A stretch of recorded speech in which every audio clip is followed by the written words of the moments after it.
अपनी माँ पर गए हैं कुमार। महादेवी भी तो जागती थी आधी आधी रात, फिर न जाने क्या क्या जतन करने पड़ते थे उन्हें सुलाने के लिए। सर में तेल लगाओ, गाना गाओ, संगीत सुनाओ।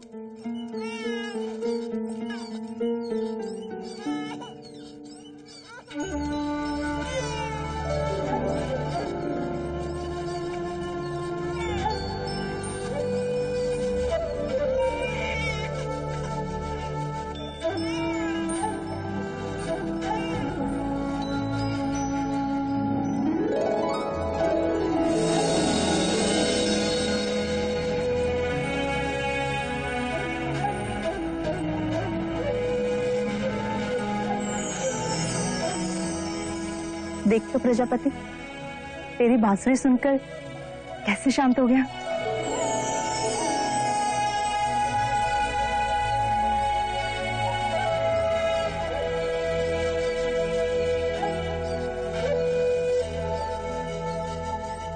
देखिए तो महादेवी, बांसुरी के स्वर सुन के कैसे सो गए हमारे कुमार।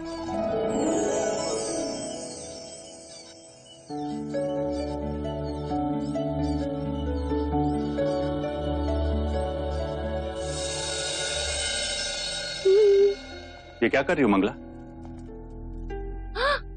आर्या, तुम्हारी आंखों को क्या हुआ? क्या हुआ? कुछ भी तो नहीं। अगर कुछ हुआ नहीं है तो फिर देखकर भी पूछ क्यों रहे हो? क्या कर रही हो मंगला? मैं ये पूछ रहा हूँ कि तुम ये दिए क्यों जला रही हो? हाँ, अब ये सही प्रश्न है। दिए कब जलाते हैं? जब कोई पर्व होता है। आज पर्व ही तो है। किंतु आज कौन सा पर्व है? अरे, महामुनि असित ने हमारे देवदत्त के लिए भविष्यवाणी जो की है। भविष्यवाणी? किंतु वो भविष्यवाणी तो सिद्धार्थ के लिए थी। हाँ, उसी के लिए की थी। शब्द सिद्धार्थ के लिए थे, पर मर्म देवदत्त के लिए था। वो कैसे? आंखें बड़ी करो आर्य, आंखें बड़ी करो। अरे, सिद्धार्थ बड़ा होकर सन्यासी बनेगा, राजगद्दी पर देवदत्त ही तो बैठेगा ना।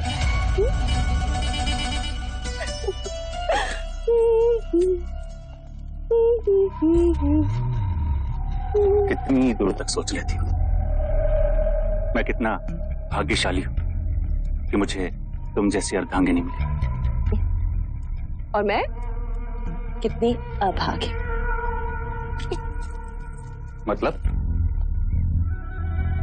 मतलब मूछे होती तो महाराज बनते। मांग है इसलिए मंगला। और बहुत ही शीघ्र राजमाता। देवदत्त कहाँ है? मुराज खेली मेरे साथ, मैं आपको हरा दूंगा। पुत्र इस समय नहीं, इस समय मैं अकेले रहना चाहता हूँ। नहीं, मैंने बोला आप खेलिए मेरे कहा साथ। ना इस समय नहीं। नहीं, आप मेरे साथ अभी खेल। कहा ना इस समय नहीं। जाओ, जाओ अपने कक्ष में जाके सो जाओ। देवदत्त उठ, उठ, रोना बंद कर और याद रख, महाराज को अब तेरी कोई आवश्यकता नहीं। इनका अपना पुत्र जो आ गया। मंगला, क्या अनर्थ कह रही हो? सही तो कहा महाराज, दाहिना हाथ हमेशा मुंह की ओर ही जाता है। जब तुम आ नहीं थे तब यही देवदत्त था जिसने आपके अकेलेपन को अपने बचपन से भर दिया। क्षमा कीजिएगा महाराज, मेरे देवदत्त ने आपके एकांत को भंग कर दिया। चल देवदत्त।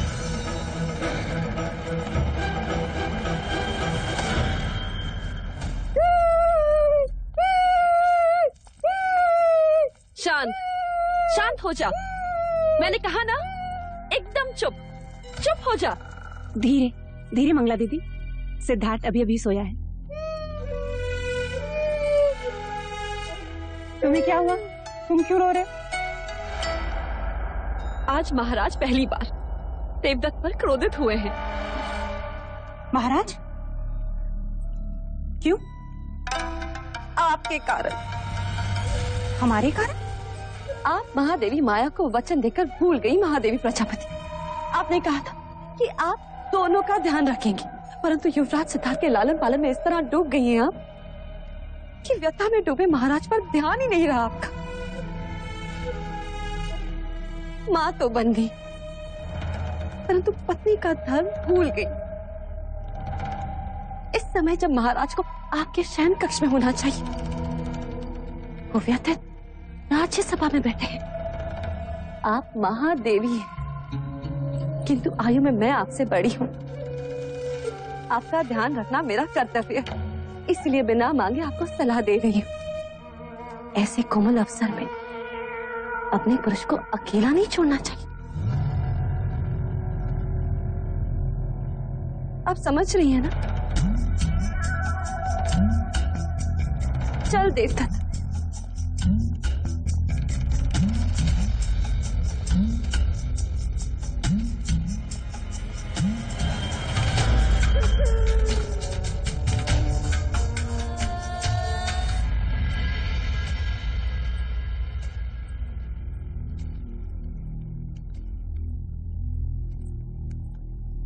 महाराज कहाँ हैं? अभी अभी प्रशिक्षण क्षेत्र की ओर गए हैं महादेवी।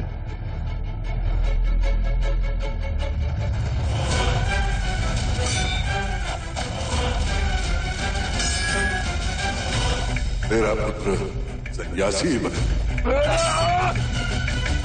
जीवन के हर युद्ध में ये विजयी होगा, और वो युद्ध भावनाओं का होगा।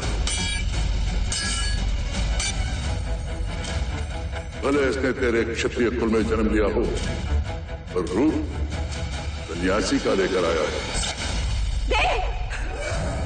क्षमा महाराज, दोष तुम्हारा नहीं, मैं बेध्यान हो गया था।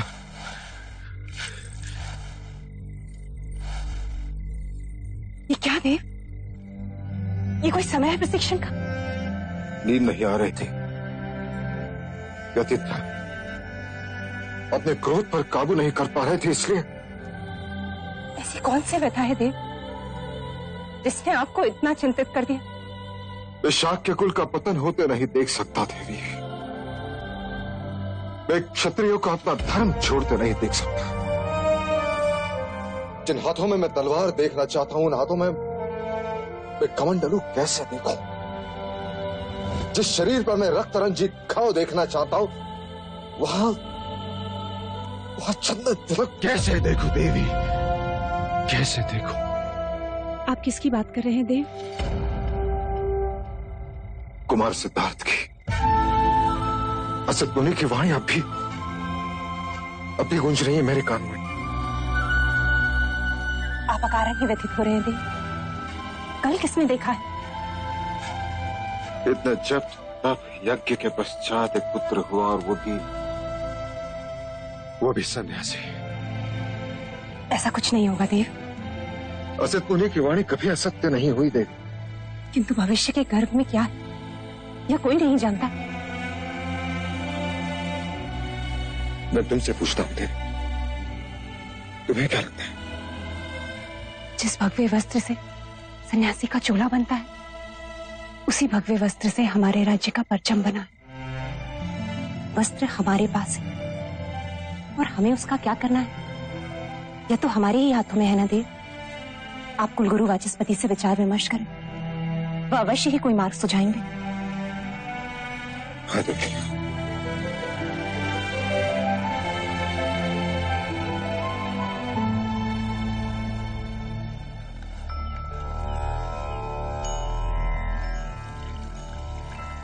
मूलाथो ब्रह्म रूपाया, मध्याथो विष्णु रूपेणे, अगर्त शिव रूपाया, वृक्ष राजाय थे नमः।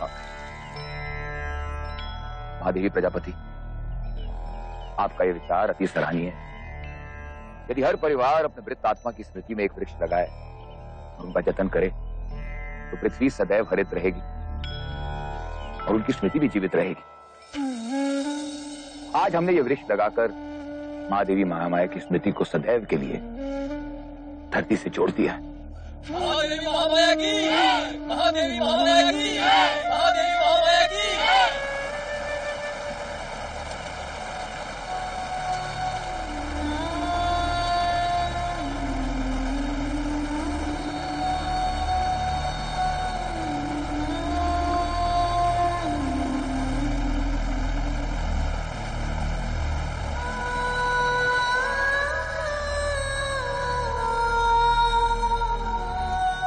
चलिए राज।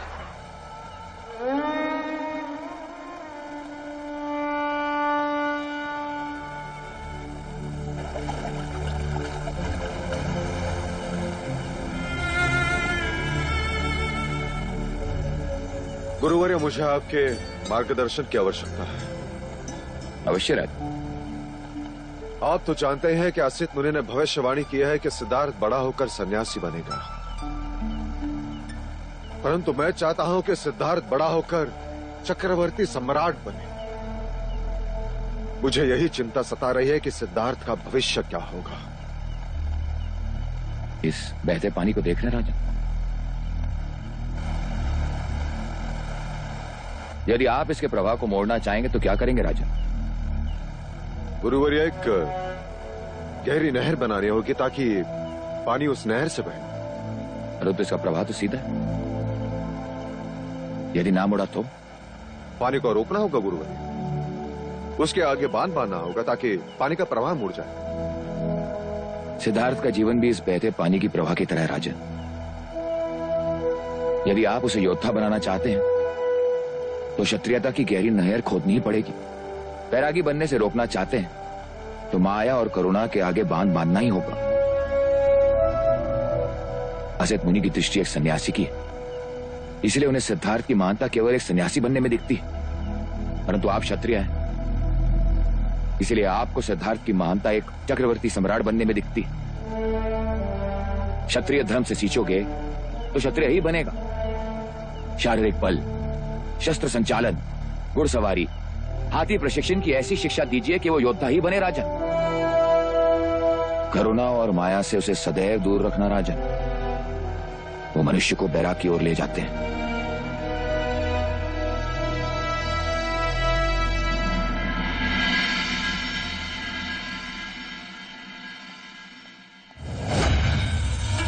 महाराज, वो भी अकेले?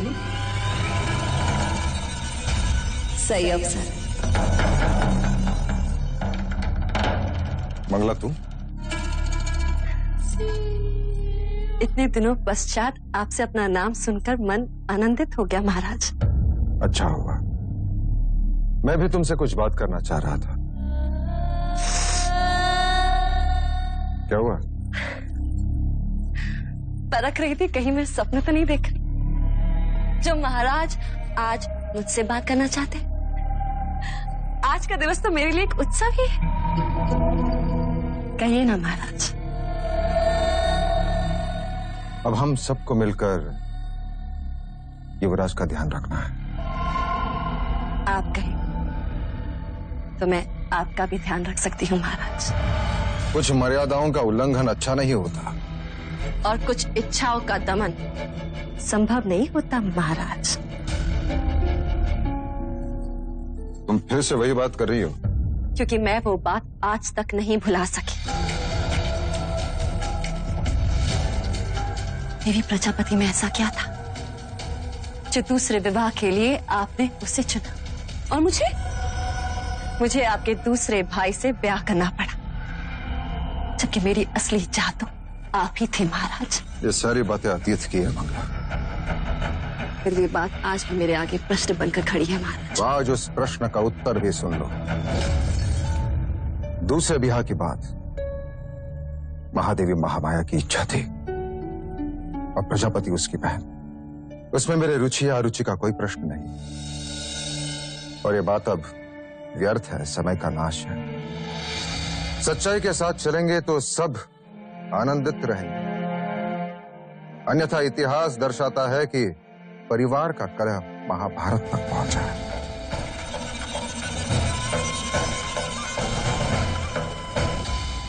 महाराज शुद्धोदन, पहले मेरी दृष्टि केवल आप पर थी, परंतु अब आपके साम्राज्य पर भी है। कपिलवस्तु की महादेवी नहीं बन सकी, परंतु राजमाता अवश्य बनकर दिखाऊंगी। मैंने युवराज सिद्धार्थ के हाथ में कमंडल ना थमाया ना, तो मंगला को मंगला मत कहना।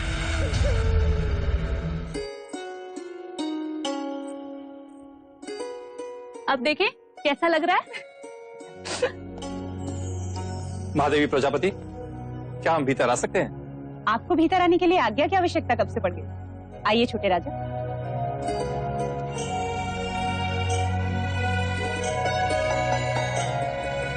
कैसे हो क्षत्रिय? ऐसे क्या देख रहे हो? हम तुम्हारे छोटे चाचा हैं। महादेवी, महाराज ने कुमार के लिए वस्त्र भिजवाए। वस्त्र? देव ने?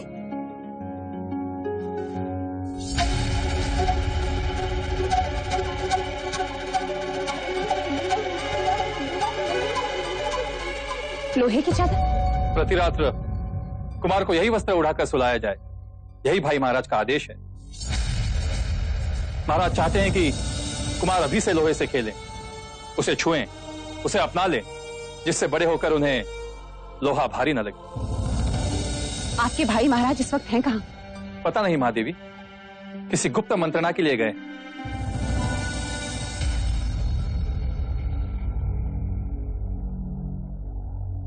असित मुनि की भविष्यवाणी आप सबने सुनी। मैं नहीं चाहता कि सिद्धार्थ सन्यासी बने। आप निश्चिंत रहे महाराज, सन्यास तो वन प्रस्थान की आयु में रहते हैं। या तो अति दुखी मनुष्य सन्यास के बारे में सोचता है। दुखों से तो मैं सिद्धार्थ को कोसों दूर रखूंगा। सन्यास लेने के बारे में तो रोगी भी सोच सकते हैं महाराज, और वो भी जो भोग विलास से दूर भागते हैं, अर्थात वो लोग जो दुर्बल हैं।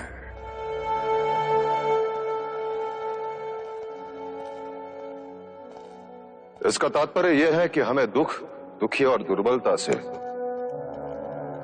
गरीब, रोगी और वृद्धों से सिद्धार्थ को दूर रखना होगा।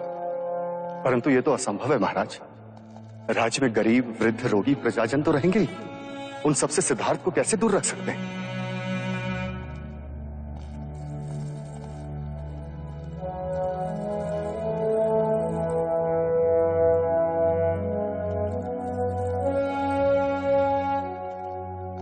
एक उपाय है महाराज। कैसा उपाय सेनापति? क्यों ना हम राज्य के सभी दुखों को बाहर कर दें। महाराज, क्यों ना हम रोगी, वृद्ध और आर्थिक रूप से पीड़ित ऐसे मनुष्यों को कपिल वस्तु से बाहर फेंक दें। यह संभव है सेनापति सुमन, हम ये नहीं कर सकते।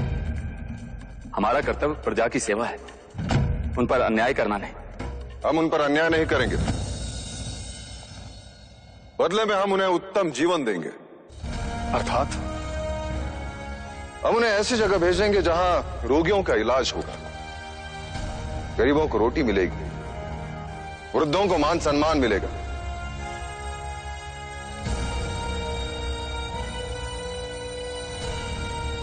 क्या आपको मेरा प्रस्ताव अच्छा नहीं लगा? लोक कल्याण के साथ साथ हमारा हेतु भी पूर्ण हो जाए।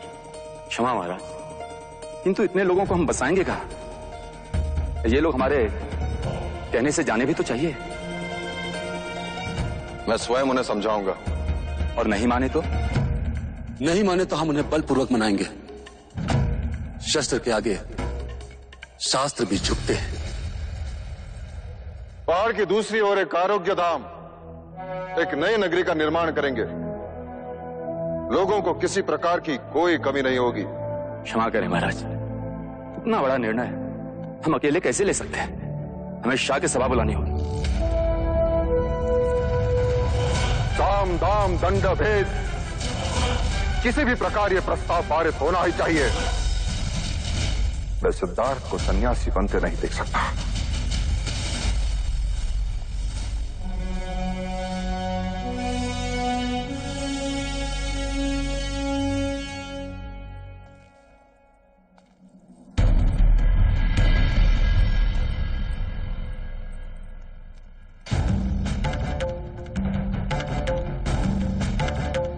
हमारी सभा संबोधन के बाद प्रस्ताव सर्वानुमति से पारित होना चाहिए। आप निश्चिंत रहे महाराज, सभी को समझा दिया गया है। कोई सिक्कों की बोली समझा तो कोई तलवार की भाषा, कोई विरोध शेष नहीं है। अब यहाँ वही होगा महाराज जो आप कहेंगे।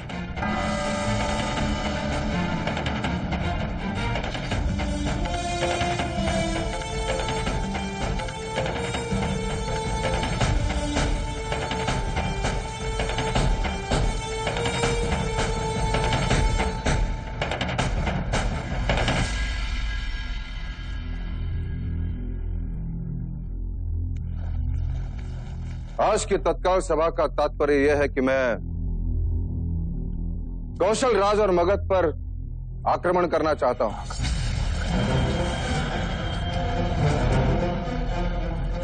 क्या हमने कुछ असत्य कहा? क्या हमें से हर एक शाक्य यह नहीं चाहता कि कपिल वस्तु का विस्तार हो? किंतु उन दोनों से युद्ध का विचार तो आत्मघाती है महाराज शुद्धोधन। कीचक जी, मैं 20 वर्ष पश्चात की बात कर रहा हूं। यदि कल फल खाना हो तो उसका बीज हमें आज ही बोना होगा। कल के युद्ध के लिए आज हमें एक ऐसे नेतृत्व को ढूंढना होगा जो आने वाले कल में हमारा सेनापति हो, सम्राट हो, ऐसा योद्धा हो जिसे देखकर शत्रु भयभीत हो जाए, जिसे भाग्य का भी साथ हो और आप सबका साथ। मेरे कुमार सिद्धार्थ में ये सारी योग्यताएं हैं, ये केवल मैं नहीं कहता। शाक्य कुलगुरु वाचस्पति का भी यही कहना है। इसलिए हमें कुछ कड़े कदम उठाने होंगे जिससे हमारी आने वाली पीढ़ी शक्तिशाली हो, दुखों से कोसों दूर हो, चिंता से मुक्त हो। इसलिए मेरा यह सुझाव है कि हम एक नई नगरी का निर्माण करेंगे जहां कपिल वस्तु के रोगी, वृद्ध और आर्थिक रूप से पीड़ित लोगों को रखा जाएगा, जिससे हमारे युवकों को अपने कर्तव्य से मुक्ति मिले, ताकि वो युद्ध कला और राज्य की प्रगति की ओर अपना लक्ष्य केंद्रित कर सके।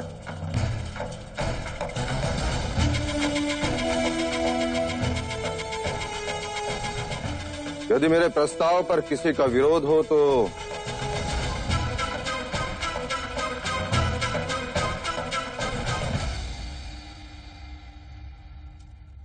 क्या शाक्य कुल के सभी प्रतिनिधियों को इस प्रस्ताव पर सहमति है? क्या महाराज शुद्धोधन की राय सबको मान्य है? तो क्या हम यह समझ लें शाक्य सभा में यह प्रस्ताव सर्वसम्मति से पारित होता है? महाराज शुद्धोधन की जय! महाराज शुद्धोधन की जय! महाराज शुद्धोधन की जय!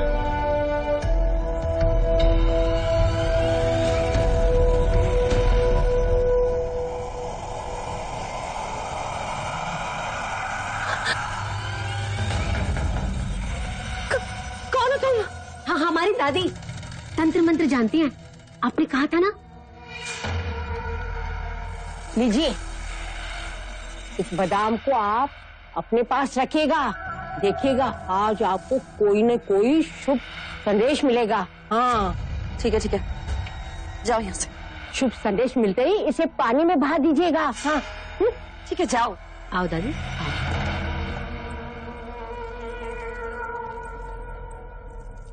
कौन थी वो? डायन। क्या? क्यों डर गए? कामुका की दादी। तंत्र मंत्र में इनका जोड़ ही नहीं। आप बताएं शाक्य सभा में क्या हुआ? नई नगरी का प्रस्ताव पारित हो गया। नई नगरी? सुनिए सुनिए सुनिए, कपिल वस्तु के सभी प्रजाजनों के हित में महाराज शुद्धोधन ने एक ऐसा निर्णय लिया है जो कभी किसी राजा ने अपनी प्रजा के हित में नहीं लिया। सुनिए सुनिए सुनिए। बात तो भाई महाराज के स्वार्थ की है, किंतु दिखावा परमार्थ का। और ये प्रजा है कि उनको और कुमार सिद्धार्थ को आशीर्वाद दे रही है। नई नगरी? सचमुच? ऐसा परमार्थी राजा ना हमने कभी देखा न सुना। कुमार सिद्धार्थ चुक जिए। ये तो अनर्थ है। प्रजा की आंखों में धूल झोंकने की बात है आर्य। हमें कुछ ऐसा करना होगा जिससे महाराज का मुखौटा उतर जाए, प्रजा को सच्चाई का पता चले, महाराज शुद्धोधन अपमानित हो और कुमार सिद्धार्थ को भी प्रजा अभिशाप मारे।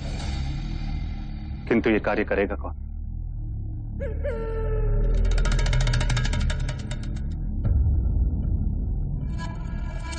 कामुका। नई नगरी का लाभ लेने के लिए सभी गरीब, वृद्ध और रोगियों को 2 दिन में कपिलवस्तु छोड़कर वहां जाना होगा। यह फैसला जनहित में है, इसलिए महाराज आप सभी से सहयोग चाहते हैं, जिससे बल का उपयोग ना करना पड़े। ऐसे कैसे बोल रहे हैं ये लोग? हाँ, ऐसे कैसे कर सकते हैं राजा, बताओ तो।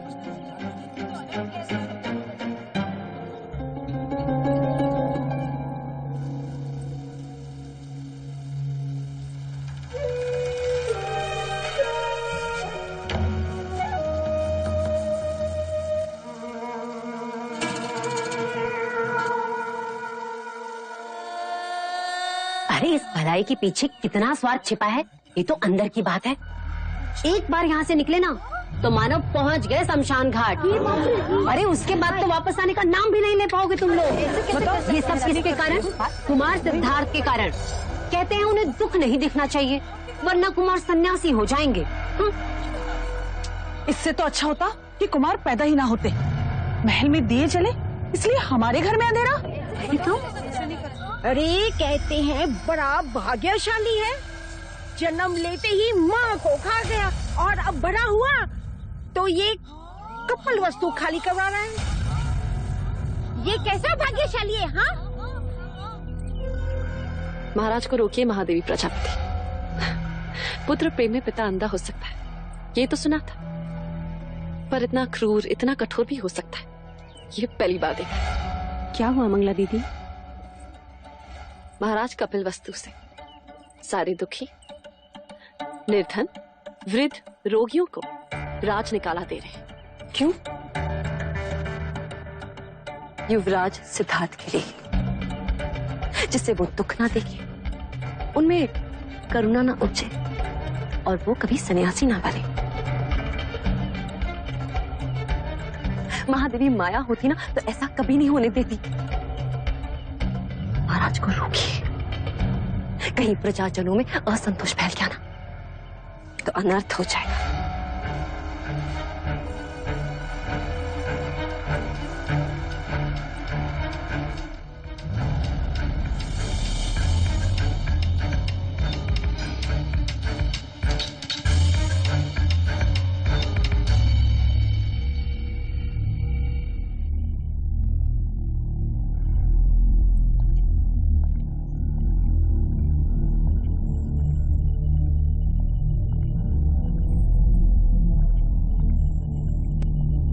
प्रजापति तुम? बहुत ठेस पहुंची है देव। यदि महादेवी माया जीवित होती तो क्या आप उनसे भी यह बात छुपाते?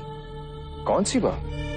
यह कैसा न्याय है देव कि मुनिवर असित ने भविष्यवाणी की और आपने पूरे कपिल वस्तु को बेघर कर दिया। अच्छे भविष्य के लिए वर्तमान को दंड भुगतना ही पड़ता है देवी। किसका भविष्य? कुमार सिद्धार्थ का। तो उसके लिए प्रजा क्यों दंड भुगते? अभी भी समय है देव, अपना आदेश वापस ले लीजिए, अन्यथा प्रजा का रोष हमें जीने नहीं देगा। क्या मिलेगा आपको यह करके? कपिल वस्तु को भावी सम्राट, जो संपूर्ण भारतवर्ष पर राज करेगा। प्रजा को दुखी करके कभी कोई राजा खुश नहीं रह सकता देव। किस किस से दूर रखेंगे आप कुमार को? प्रकृति के भेद छुपाए नहीं छुपते। आप उनसे मनुष्य का दुख छुपाएंगे, मृत्यु छुपाएंगे, किंतु वृक्ष से गिरते पीले पत्ते कैसे छुपाएंगे? मुरझाते फूल कैसे छुपाएंगे देव? देवी तुम्हारी भावनाएं मुझे दुर्बल कर रही हैं। और पुत्र प्रेम आपको निष्ठुर। कहीं ऐसा ना हो कि कुमार बड़े हो और इस कांड का उल्लेख निकले तो उनका सर शर्म से झुक जाए। प्रजापति,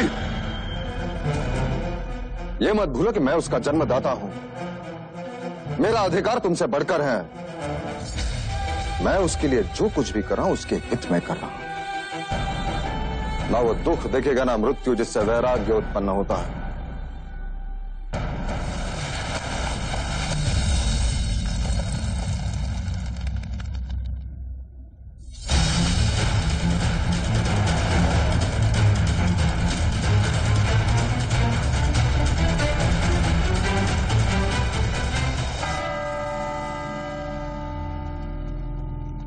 आज के बाद कपिल वस्तु में कोई शमशान घाट नहीं होगा, कहीं धुआं नहीं उठेगा।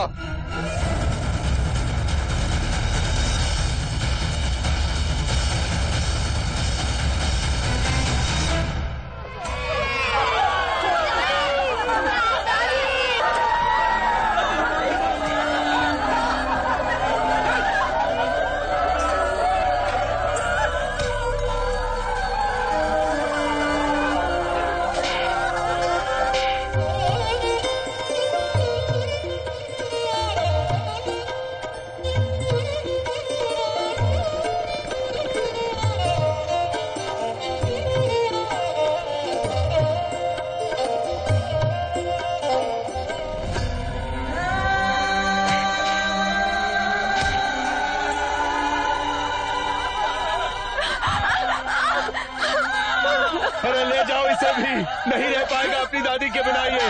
अरे कल बीमार होगा तभी लेके जाओगे इसे तुम। ये मत भूलो कि मैं उसका जन्मदाता हूं, मेरा अधिकार तुमसे बढ़कर है। महादेवी, महादेवी ये मनुष्यता नहीं है महादेवी। जब करुणा ही नहीं होगी तो मनुष्यता कहां से होगी? इतना अत्याचार मत करो हम पर, मत लो हमारा अभिशाप। हम पर जो बीती है ना, वो एक दिन तुम पर भी बीतेगी, और जिसके लिए तुम हमें बेघर कर रहे हो, वही तुम्हें एक दिन त्याग कर चला जाएगा।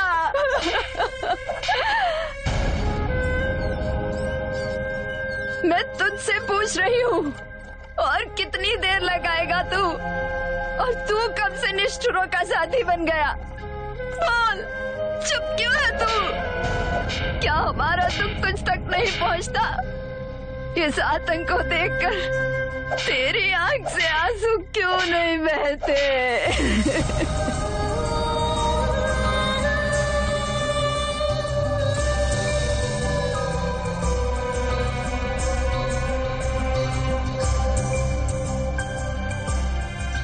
लौशिका, लौशिका देख, सिद्धार्थ के आंसू तो रुकने का नाम ही नहीं ले रहे।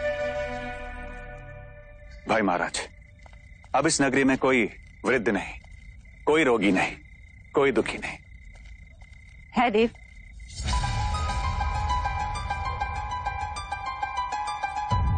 कौन दुखी है? कुमार सिद्धार्थ। उनके आंसू नींद में भी रुकने का नाम नहीं ले रहे। वह सुषेण को तत्काल बुलाया जाए। जी भाई महाराज। दुख केवल तन में या आसपास नहीं होता, मन का भी होता है। मन के दुख का क्या करेंगे देव? क्षत्रिय के मन में केवल स्वाभिमान रहता है, दुख नहीं।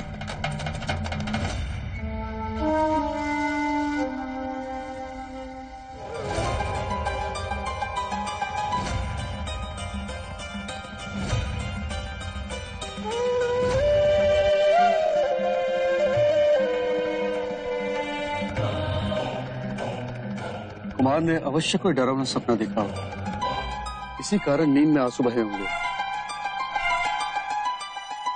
और बुखार का कारण भी यही होगा। मैं औषध भिजवा देता हूँ। भिजवाइए नहीं, मंगा लीजिए। आज के पश्चात आप परिवार समेत यही राजमहल में रहेंगे। आपका केवल एक ही कर्तव्य होगा कि राजमहल में कोई भी रोगी ना हो, मानसिक रूप से, शारीरिक रूप से। युवराज को कुछ नहीं होना चाहिए।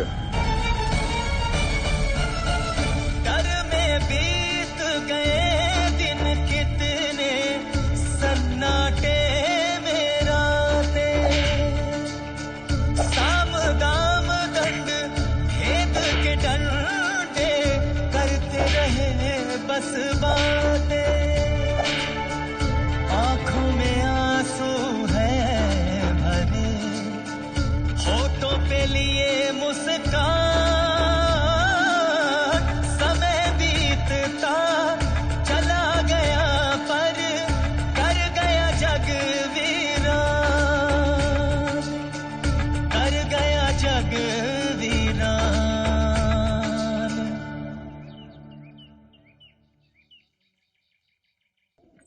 सिद्धार्थ,